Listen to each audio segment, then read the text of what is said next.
എന്താ ഒരാൾ അവിടുന്ന് എന്തൊക്കെയോ നോക്കുന്നുണ്ട്. നമുക്ക് അവളോട് ഒരു ക്വസ്റ്റ്യൻ ചോദിച്ചാലോ? ഒരു രസമല്ലേ?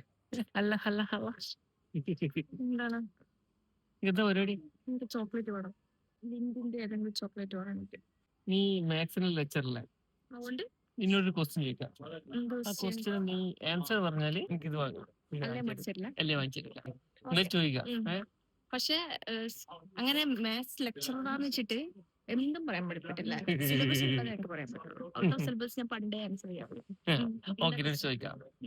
1 is equal to 5. 2 is equal to 10.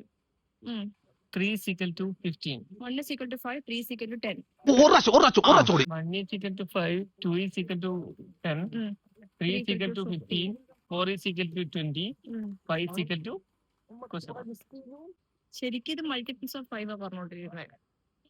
ഞാൻ ചോദിക്കുന്നത് പക്ഷെ എനിക്ക് മനസ്സിലായി, പാറ്റേൺ മനസ്സിലായി. ശരിക്കും 25 അല്ലേ വരിക? പക്ഷെ എന്തെങ്കിലും ട്വിസ്റ്റ് ഉണ്ടാവുമല്ലോ പൊതുവെ. ഞാൻ പറഞ്ഞിട്ടില്ലല്ലോ. അല്ല, എന്നാ 5 = 25. അറിയില്ല.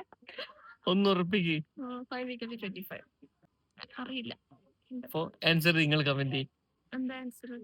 അത് ഇവർ പറഞ്ഞു തരും. നിങ്ങൾ പറ ആൻസർ. ആൻസർ പറഞ്ഞു കൊടുക്കണോ? 5 = 1. അതെങ്ങനെയാ? സ്റ്റാർട്ടിങ്ങിനോട് പറഞ്ഞായിരുന്നോ 1 = 5 എന്ന്? പിന്നെ 5 = 1 തന്നെയല്ലേ?